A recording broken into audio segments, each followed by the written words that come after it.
우리말에 이런 얘기가 있죠. 호부호자, 견부견자. 호부호자가 뭡니까? 부모가 훌륭하면은 자식들도 훌륭하다. 반대로 견부견자. 부모가 못나면은 자식도 못났다. 그런 뜻 아니겠습니까? 그러나 대부분의 가정, 건실하고 건강한 가정의 부모들이라고 한다면은 자녀들이 부모보다 더 출세하고 잘 되기를 바라는 마음들 갖고 있지 않을까요? 그래야 키운 보람도 있고 집안이 대를 이어가면서 반듯하게 이어갈 수 있기 때문에 그것이 부모의 솔직한 마음 아니겠습니까? 그런데 반대의 경우라면 어떨까요? 애비, 애미는 사회의 지탄과 원성 비난을 받고 있는데 반대로 자식이 반듯하게 자랐다면은 그 부모는 자기 자식을 어떤 마음으로, 어떤 심정으로 바라볼까요? 깜나라 조진국 시간입니다.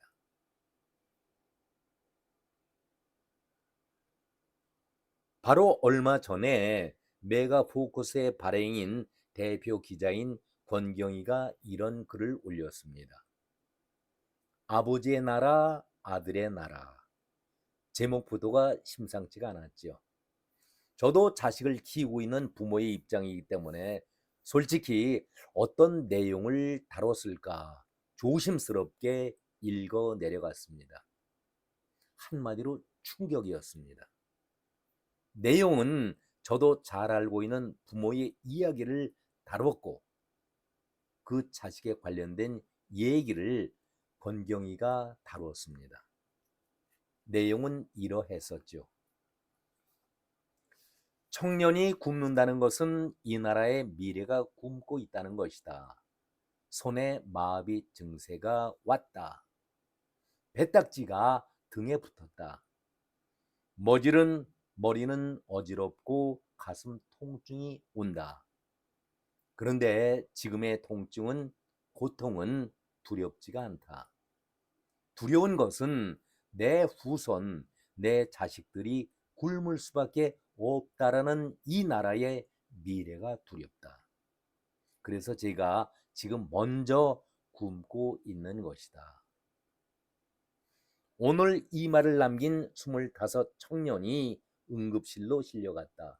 제가 이 기사를 대한 것이 사흘 전이었기 때문에 그렇게 생각을 해 주시면 되겠습니다. 사흘 전에 벌어졌던 일이다. 자유대학 대표 박준영 단식 4일째 서울중앙지법 앞에서 공정한 재판을 호소하던 그가 쓰러졌다.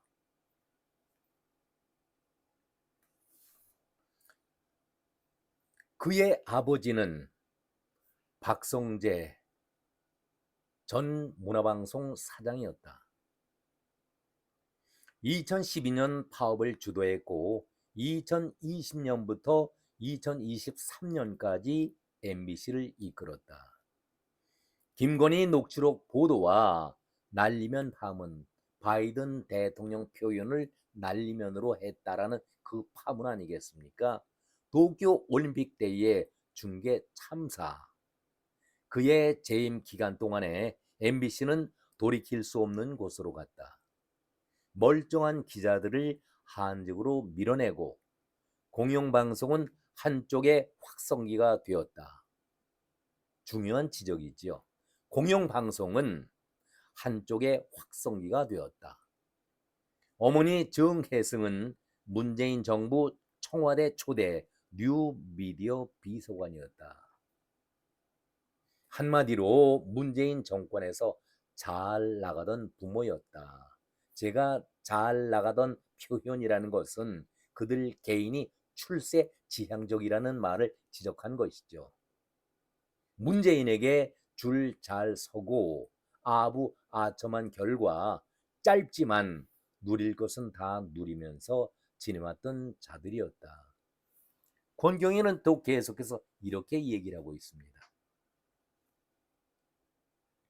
그 아버지의 아들이 지금 거리에 서 있다. 아들이 코로나 백신 접종을 두고 개인의 자유를 국가가 강요할 수 없다라고 했을 때에 부모가 한 말은 내가 배운 것이 없어서 그렇다. 그리고 서부지법 사태 때에 거기 모인 애들 다 바보요 신천지다라고 해서 집을 나왔다라고 박준영은 고백을 하고 있습니다. 권경위는 짧은 내용이지만 이렇게 결론을 짓고 있습니다. 참 무서운 얘기죠. 박준영은 그 결과 집을 나오면서 스스로 배웠다. 부정선거를 고발하고 법치를 외치면서 자유민주주의를 지키겠다라고 제 몸을 내놓았다. 권경위의 얘기는 뼈에 사무친 얘기입니다. 결론적인 얘기죠. 아버지가 기울인 나라를 아들이 바로 세우려고 한다. 아버지가 흔든 저울을 아들이 붙잡으려고 한다. 어떤 아버지는 나라를 무너뜨리고 어떤 아들은 나라를 세우려고 한다. 같은 피가 흐르고 있는데 다른 나라를 꿈꾸고 있다. 미안하다. 그 아버지 세대가 어른들이 청년들에게 이 짐을 지웠다. 바로 세워야 할 것을 넘어뜨리고 지켜야 할 것을 허물어 25 청년이 제 몸을 굶겨가면서 호소해야 하는 나라를 만들었다. 그가 오늘 쓰러지기 전에 한 말이었다. 저는 특혜를 요구하지 않습니다. 편향도 정치적인 판결도 바라지 않습니다. 단 하나, 공정한 재판을 요구합니다. 정치가 아닌 증거와 법리에 따르는 판단, 그것이 이 나라가 아직 나라로 남을 최소한의 조건이기 때문입니다. 권경위는 이렇게 말을 마무리 짓지요. 박준영 대표의 쾌유를 빈다. 그리고 그가 꿈꾸는 나라가 아버지의 나라가 아니라 아들의 나라가 되기를. 참 기가 막힌 얘기 아니겠습니까?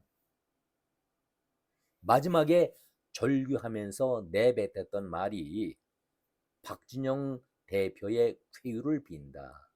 그리고 그가 꿈꾸던 나라가 아버지의 나라가 아니라 아들의 나라가 되기를.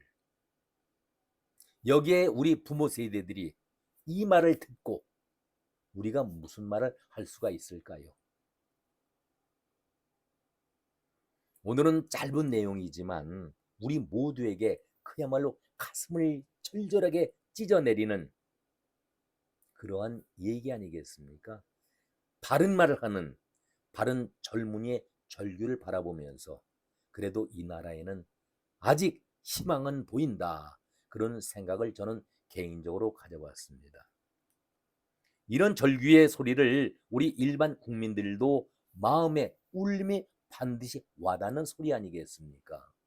반대로 썩어 빠진 쓰레기들이 모여있는 국회라든가 정부를 바라볼 때에 정신을 차려라 외치고 싶지 않겠습니까?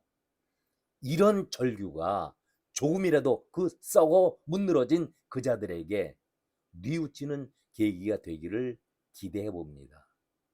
아주 짧은 내용의 글이지만은 우리에게 주는 충격은 너무나도 엄청난 충격이었습니다. 우리 모두가 정신을 차려야 할 때 아니겠습니까? 지금 나라가 위기 아니겠습니까? 오늘은 여기에서 인사를 드리겠습니다. 고맙습니다.